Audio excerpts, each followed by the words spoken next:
Hello student, आपका science think academy में स्वागत है। आज का हमारा विषय है कक्षा 10 विज्ञान। आज विज्ञान में पाठ 9 प्रकाश, परावर्तन तथा अपवर्तन की चर्चा करेंगे। इसके अंतर्गत कुछ सवाल दिए गए हैं जिसमें कुछ बहुविकल्पी हैं, कुछ शॉर्ट क्वेश्चन हैं और कुछ लॉन्ग क्वेश्चन है दिए गए हैं जो परीक्षा की दृष्टि से बहुत इंपॉर्टेंट है। एग्जाम में बार बार पूछे जाने वाले सब प्रश्न हैं, तो आज हम इसकी चर्चा करेंगे। अगर आप चैनल पर नए हों तो इसको जल्दी से आप सब्सक्राइब कर दीजिए और लाइक और शेयर अवश्य कीजिए। चलिए, आज का जो बहुविकल्पी में पहला सवाल है वो है कि एक अवतल लेंस द्वारा किसी वस्तु का बना प्रतिबिंब होता है तो कैसा होता है। ए है आभासी उल्टा छोटा, बी है आभासी सीधा व बड़ा, सी है आभासी सीधा व छोटा, डी है आभासी उल्टा व बड़ा। तो इसमें जो सही उत्तर होगा वो होगा सी वाला, आभासी सीधा व छोटा। अब अगला सवाल है कि फोकस दूरी एफ एवं वक्रता त्रिज्या आर के बीच संबंध है। तो ए है F is equal to R, B है F is equal to 1/r, C है 2f is equal to R और डी है F is equal to 2r। तो इसमें जो सही उत्तर होगा वो सी वाला होगा, तो सी पे हम निशान लगा देते हैं। तो इसमें हम फटाफट करते हैं, नहीं वीडियो लंबी हो जाएगी। चलिए, तीसरा सवाल कि एक अवतल दर्पण की वक्रता त्रिज्या 12 सेंटीमीटर है, इसकी फोकस दूरी क्या होगी। इसको हल करेंगे तो मेरे ख्याल से ये +6 सेंटीमीटर ये आएगा। इसको आप देख लीजिएगा।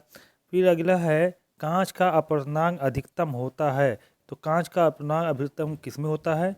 तो हरे रंग के लिए, बैगनी रंग के लिए, लाल रंग के लिए और पीले रंग के लिए। तो इसमें जो सही उत्तर है ये बैगनी रंग के लिए होता है। किसके लिए? बैगनी रंग के लिए होता है। अगला क्वेश्चन है कि किसी अवतल दर्पण द्वारा आभासी सीधा तथा आवर्धित बड़ा प्रतिबिंब बनता है, बिंब की स्थिति क्या होगी। तो बिंब की स्थिति जो है ध्रुव व फोकस के बीच, वक्रता केंद्र पर या फोकस तथा वक्रता केंद्र के बीच या वक्रता केंद्र के पीछे। तो इसमें जो सही उत्तर है वो ये वाला होगा, ध्रुव व फोकस के बीच। अगला क्वेश्चन है एक उत्तल लेंस की क्षमता 2 डायोप्टर है, इसकी फोकस दूरी क्या होगी। तो ए 20 सेंटीमीटर, बी 40 सेंटीमीटर, सी 50 सेंटीमीटर, डी 60 सेंटीमीटर।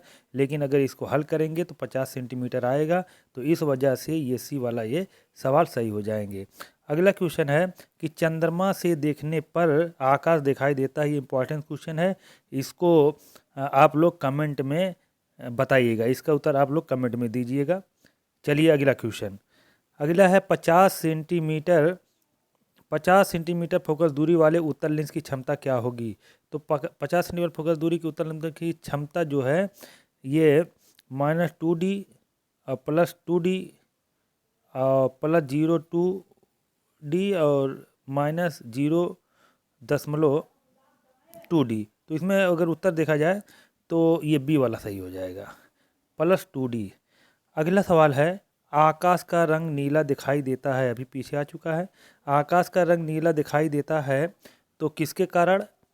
प्रकाश के परावर्तन के कारण, प्रकाश के अपवर्तन कारण, पूर्ण आंतरिक परावर्तन कारण और प्रकाश के प्रकीर्णन कारण। तो ये डी वाला सही हो जाएगा, प्रकाश के प्रकीर्णन कारण। अगला सवाल है कि वायु के सापेक्ष कांच का अपवर्तनांक 3/2 है। वायु में प्रकाश की चाल 3 × 10⁻⁸ सेंटीमीटर पर सेकंड है।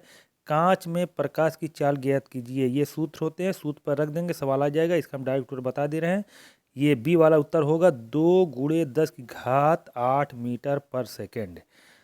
अगला क्वेश्चन है कि यदि वायु के सापेक्ष कांच का अपवर्तनांक 3/2 हो तो कांच के सापेक्ष वायु का अपवर्तनांक होगा। तो इसको हल करेंगे तो उत्तर जो आएगा ये आएगा 3/2। अगला सवाल है निम्न में दिए गए माध्यमों में प्रकाश की चाल न्यूनतम होती है।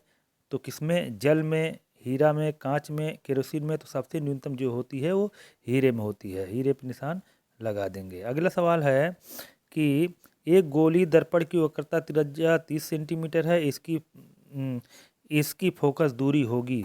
तो इसको जब हम फार्मूले में रख के हल करेंगे तो ये 15 सेंटीमीटर ये आ जाएगा। इसको आप लोग देख लीजिएगा, हल कर लीजिएगा, ज़रूर हल कर लीजिएगा।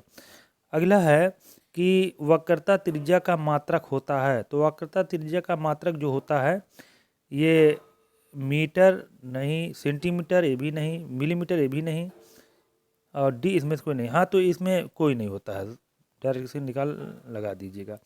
अगला सवाल है कि किसी दर्पण से आप चाहे कितनी ही दूर पर खड़े हों, आपका प्रतिबिंब सदैव सीधा प्रतीत होता है। संभवतः दर्पण है। ये एनसीईआरटी बुक में दिया गया है, इसको आप लोग ज़रूर पढ़िएगा। तो इसका जो डायरेक्ट उत्तर होगा वो होगा या तो समतल अथवा उत्तल होगा। देख लीजिएगा। अगला है किसी मानव का अवतल दर्पण द्वारा बना प्रतिबिंब आभासी, सीधा, बिंब से बड़ा पाया गया। वस्तु की स्थिति कहाँ होनी चाहिए? तो वस्तु की जो स्थिति होनी चाहिए, डायरेक्ट हम उत्तर बता दे रहे हैं, ये होनी चाहिए दर्पण के ध्रुव तथा मुख्य फोकस के बीच। अगला सवाल है कि किसी गोली दर्पण तथा किसी पतले गोली लेंस दोनों की फोकस दूरियां -15 सेंटीमीटर है। दर्पण तथा कांच संभवतः है। तो क्या है, ये उत्तर हो जाएंगे ये दोनों अवतल। तो हम इस पर जो है ए वाले निशान लगाएंगे, दोनों अवतल होंगे। अगला सवाल है किसी शब्दकोश में पाए गए छोटे अक्षरों को पढ़ते समय आप निम्न में से कौन सा लेंस पसंद करेंगे? तो इसमें जो उत्तर है वो बी वाला से होगा 50 सेंटीमीटर। कितना? 50 सेंटीमीटर फोकस दूरी का एक उत्तल लेंस ना लेंस का प्रयोग करेंगे। अगला सवाल है कि किसी बिंब का वास्तविक तथा समान साइज का प्रतिबिंब प्राप्त करने के लिए बिंब को उत्तल लेंस के सामने कहाँ रखें? तो इसका जो सही उत्तर होगा वो हो जाएगा कि फोकस दूरी की दुगुनी, तो सी वाला ये सही हो जाएंगे। फोकस दूरी की दुगुनी दूरी पर। अगला सवाल है कि बहुविकल्पी में लास्ट सवाल है कि एक उत्तल दर्पण की फोकस दूरी 10 सेंटीमीटर, दर्पण की वक्रता त्रिज्या क्या होगी?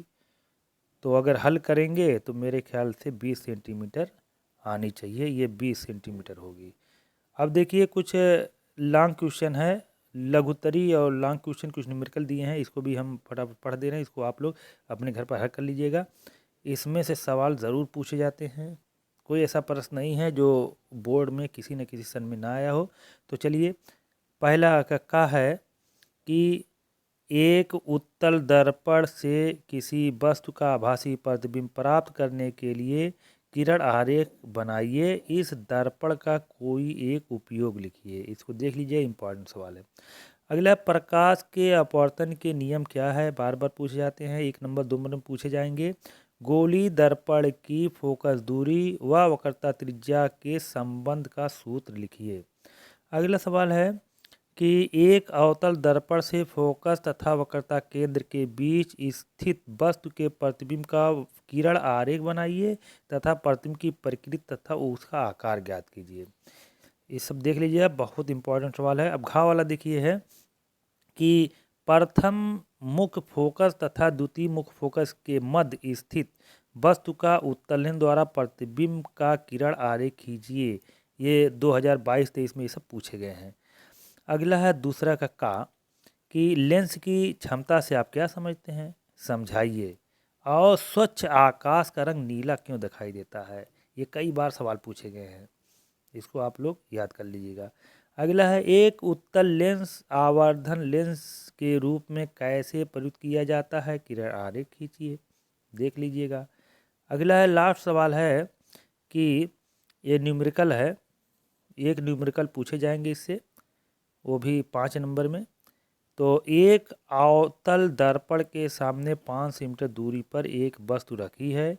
यदि दर्पण की फोकस दूरी 30 सेंटीमीटर हो तो प्रतिबिंब की स्थिति और प्रकृति ज्ञात कीजिए। इसको आप हल करेंगे, इसका उत्तर मिल जाएगा। इसके अलावा भी और क्वेश्चन है, जैसे अवतल लेंस है, अवतल लेंस पर फोकस, दूरी, वक्रता, त्रिज्या के बीच में वस्तु रखी हुई है तो इसका प्रतिबिंब कहाँ बनेगा। इस तरह से 6 कंडीशन है, 6 कंडीशन को आप देख लीजिए। एक कंडीशन ज़रूर पूछी जाती है, इसको आप लोग ध्यान में रखिएगा। ये था पूरा विवरण पाठ 9 का। अब अगले दिन पाठ 10 आएगा। अगर ये पसंद आया हो तो सब्सक्राइब करिए और बेल आइकन दबाइए, उस पर आल वाला बटन टिप दाब दीजिए ताकि सारी नोटिफिकेशन आपको मिल सके। Thank you.